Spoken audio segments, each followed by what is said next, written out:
Merry Christmas, everybody. We came to Sarlat this time. We did it last year as well, and the market every year picks a different country to emulate for its market. So last year it was Mexican themed, and this year it is Irish themed. So yep. We'll see what the French interpretation of Irish Christmas is all about.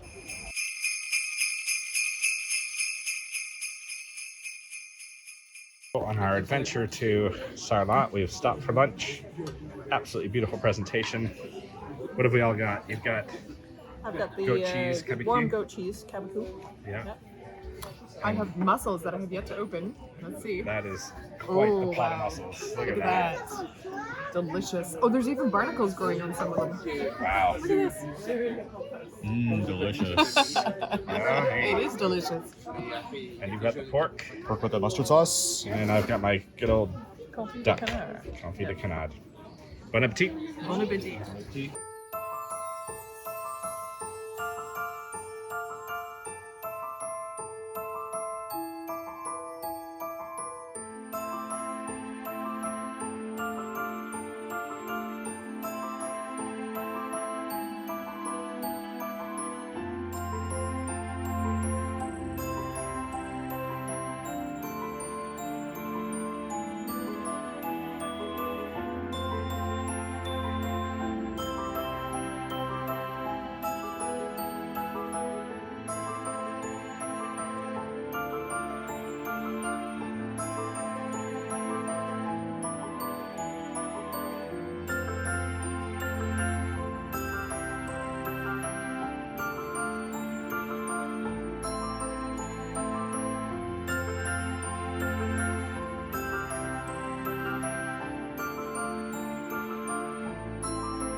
So there you go. In true Irish tradition, it has started to rain.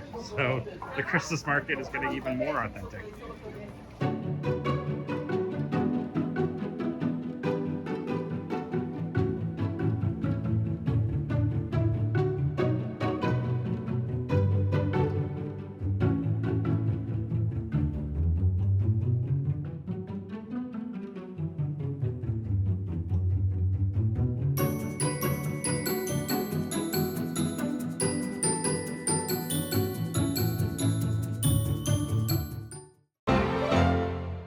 All right, Sarah. It's a foggy day. It's a foggy day. Yeah. It's the humidity's high. Yeah. But we are here in Château, and the truffle market is on. It's on again. Always exciting. Yeah. So apparently we're going to get some. Yep. So we did this last year and we tried it, and I want to see if our tastes are changing as we're here. And of course, we've got our friends with us and want to share that experience with them. So first truffle market for these two.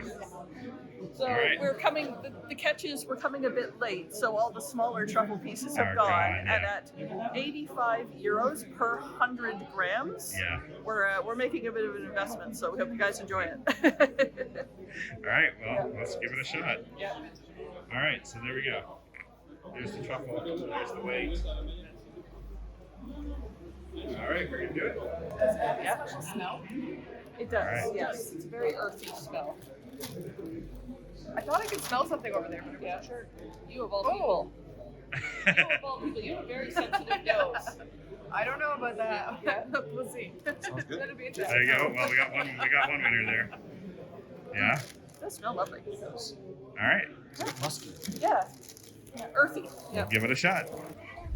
So, as you see, we're at the last market before Christmas in Exeter. We've already done some truffle, and now it's time for some goat cheese. It's cheese time. This is our favorite vendor in the market. He's a lovely guy, and he provides us with good samples, and it's so tasty.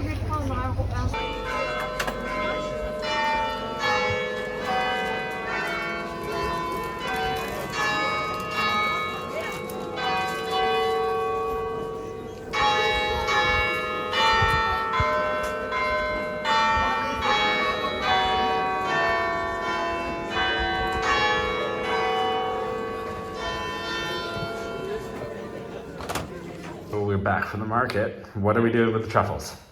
Well, the gentleman who sold them to me, and it looks delightful, so there's the truffle, suggested mixing it in with some eggs tonight to make omelets tomorrow morning so that the truffle has a chance to infuse with the egg mixture. All right. So we're going to give that a try. So probably add a couple more eggs tomorrow morning, but I figured 4 would be enough for tonight to get it infusing. And then I'm just going to use the slicer, I guess, here and see about getting Your guess is as good as mine. I must admit, I am as much of little slices. of a truffle version as you are. Yeah. I'm going to do one more. What do you think? 1 per egg? All right. All right. So That's either going to be, just a nice taste, or it's going to just be overwhelmingly. much. Yeah, but if we're going to add more eggs tomorrow, I think that'll be all right. Yeah, exactly. That'll Go give for us some room to adjust. Yeah. So All right. So we get some eggs. All right. it really is earthy. Quite Here, soft let me as try. well. Oh yeah, it's very distinctive. I was expecting it to be a little harder, but it's really quite earthy. No idea how much is enough. So I'm going to put some in. Well, considering the cost, man, I think prudence is key to this stuff. I think this is the world's first homemade $20 omelet. I don't want to waste okay. any, that's for sure. Well, we got lots left, so. Yep. The association that we bought it from is, 3 kilometers from here, 4 kilometers from here? Yep. In Saint-Pantelie, Yep. d'Exeter. D'Exeter. Yeah. So there you go. It's Very super local, regional. Very fresh. Yep. Yeah. All right. Well, we'll put that in the fridge. And thrilling conclusion to the truffle saga. Yep. Good morning, everyone. It is the following morning. We have infused the truffles into the eggs. How are they? I think I smell it. Yeah? I'm going to add a couple more eggs, turn this into an omelet, add a little bit of cheese, some French Gruyere, and we'll see what everybody thinks.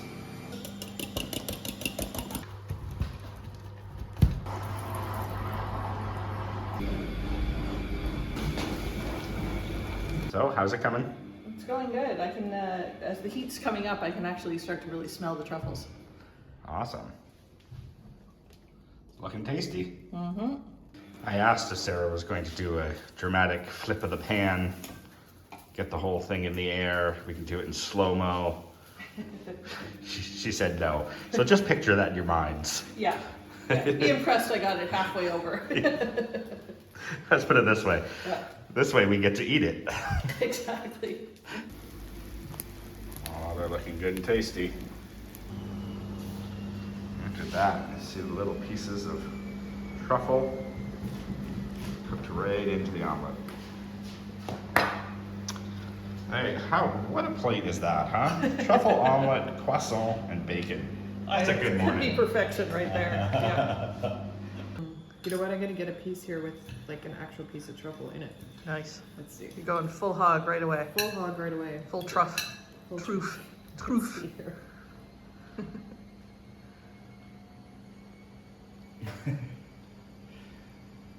Yeah.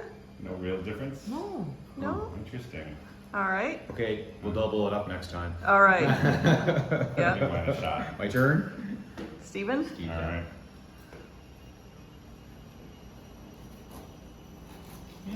There's a slight hint of it, but Yeah. it's very light still. Okay. So we're going fuller. We're going with all 40 euros worth of truffle next time. Next time, 800 Yeah. euros of trouble.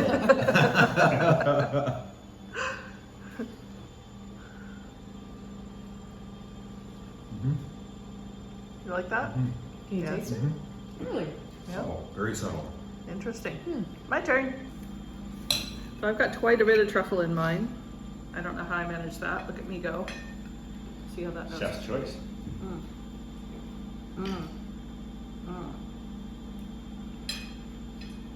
Okay, I really like that. Maybe that's the amount of truffle you need in it, but oh my gosh, what a difference from last year. I didn't really taste it this time. And I'm really quite enjoying it.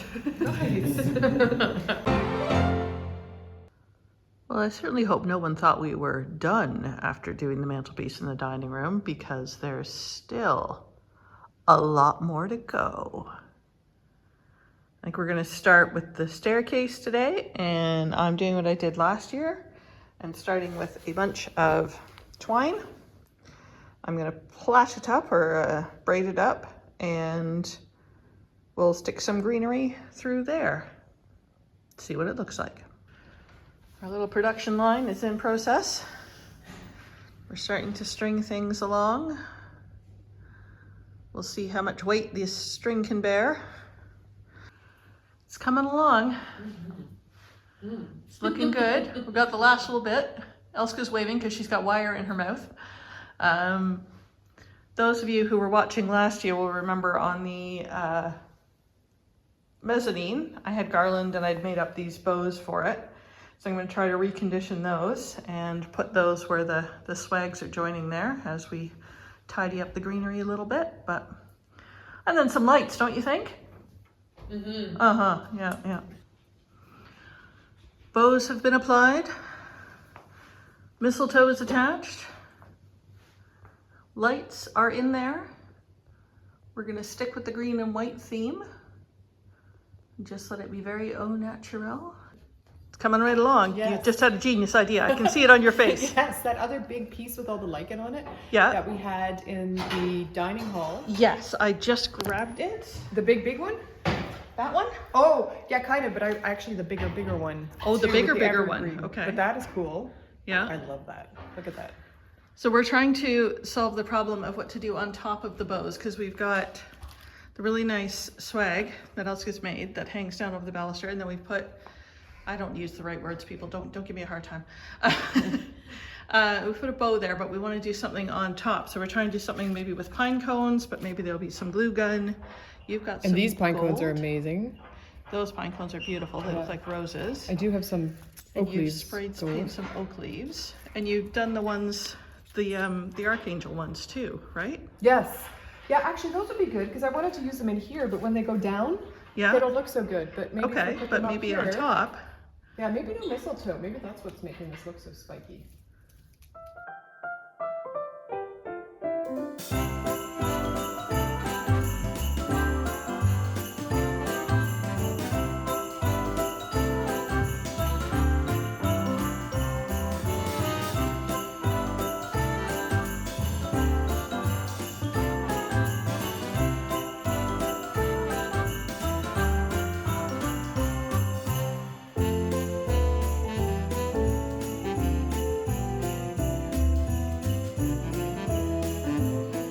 It is time to redo the dining table for Christmas Eve dinner. So I really enjoyed doing this, but it's looking a little bit limp now.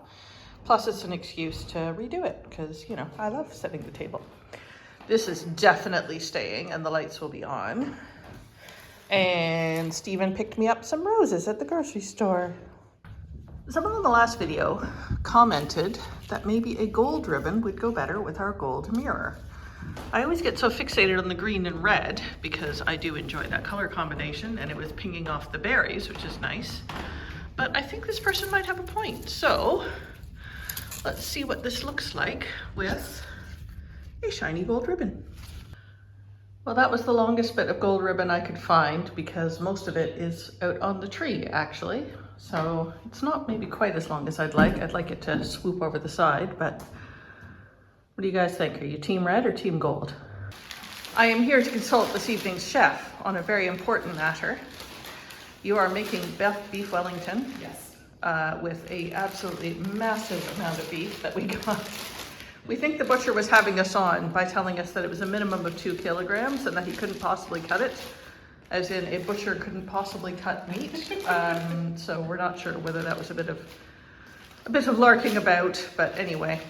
My question to you, chef, is do you want to plate in here and serve to table, or do you want to serve platters for people to help themselves? Because this matters how I set the table, whether I need to leave room for platters or whether I can fill the center with all sorts of gewgaws. Okay. I think we should do platters. Okay. Just because we have different appetites this evening. Okay. Yes, you're right. One is my 20-year-old nephew who will eat everybody under the table. Probably eats 4 times as much as I do. So right. Yeah. I should do. Yeah. Yes. And then we have guests that I don't know so well, your brother. Right. But it's sort of my second time meeting him, and then his friend. Yes. So yeah, well, I think maybe that's a good idea. Platters. Okay, so I will leave room for platters and set accordingly. Okay, sounds all right. good. Thank you, chef. Gone out, gathered some moss to use as a sticky base for the flowers, to kind of give them some shape. My requisite laurel to fill everything out. Some pretty things that are ivy and something else, and then some other bits that I've salvaged. And let's see what comes out of this. Well, I think if there's one lesson we're learning today, it's that I am no Marie Wick. I have put some things together. I'm sure it's missing things, and people who are florists will tell me what to do, but yeah, it's something. It's coming right along. We're going with Grandmama's dishes, which for anyone who's curious are Royal Chelsea, I believe. Yes, Royal Chelsea Persian Jade. There you go. Because they're green and white and Christmassy, and yeah, I like them. What else do we have going on? Oh yes, the chandeliers, I always use that word. Candelabras that we brought at the Brocants. And just putting some glassware out and we'll be good to go. Just wanted to give a shout out to my wonderful sister Amanda. She actually knitted us this amazing bunting or decoration for Christmas. Absolutely fantastic. Thanks, Amanda.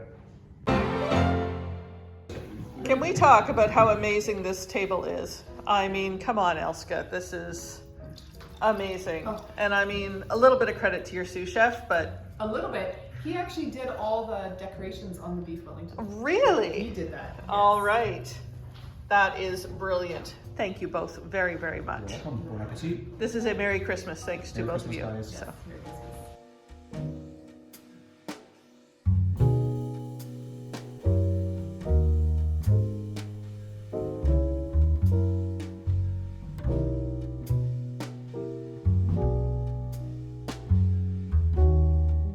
Stephen went out and got us a delightful little dessert. Where did you get this thing?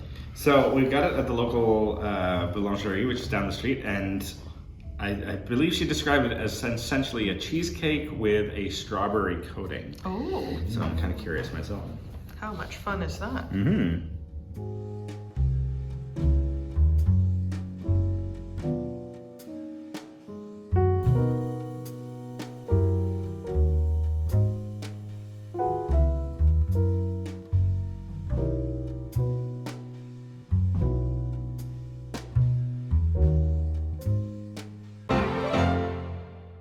So Merry Christmas, everybody. For tonight's Christmas meal, I'm actually cooking a capon for the first time, or chapon in French. It seems to be very much more common here than your regular run-of-the-mill turkey. So it's supposed to be a little moisture, a little more oil in the skin, and we'll see how it works. looks like a turkey, so it shouldn't be that much different from what I'm normally used to cooking. But here we go. So I brined the capon overnight. Last night I put in a combination of brown sugar and salt and water with some herbs de Provence, and soaked the turkey in a bag in the fridge for about 12 hours, I guess it was. That gets it really, really nice and moist. Now I've taken it out of that, popped it into the pot, added some oil, garlic, herbs de Provence, and a bit of salt, and rubbed that all down. I've added a bit of garlic into the sides and a little bit of water at the bottom too to keep it nice and moist. And then we'll pop it in the oven and see what it looks like in a few hours. Unfortunately, the lid to our wonderful pot that Vivian and Simon got for us doesn't quite fit. The capon's a little too big for that, so covered it in tin foil and we'll get it in the oven. The dinner is out. My first capon turned out quite lovely, I think. We will see reactions from everybody around the table afterwards, but I gave it a quick taste earlier in the kitchen and it was delish. And we added some duck fat potatoes. It was a beautiful salad with candied walnuts. Thank you, Mo. Thank you, Mo. Green beans and wine. Good company. So Merry Christmas, everybody. Merry Christmas. Okay, everybody. Looks like the table's nice and clean. It was very quiet at dinner, so I'm assuming it went well. How was the capon for everybody? That was really nice. I really liked it. Excellent. It's a little bit more flavorful than chicken, but not quite as heavy as turkey, I think. So, Awesome. Yeah. And it Same. wasn't dry at all. It was juicy. Delicious, juicy. Good job, Steve. Yeah, well, Thank you. like I say, you will not find a dry turkey in my kitchen. How about you, Hayden? It was a 10 out of 10. All right. 10 out of 10. There you go. Look at that. Wow. Hear that, internet? Awesome. Glad everybody enjoyed.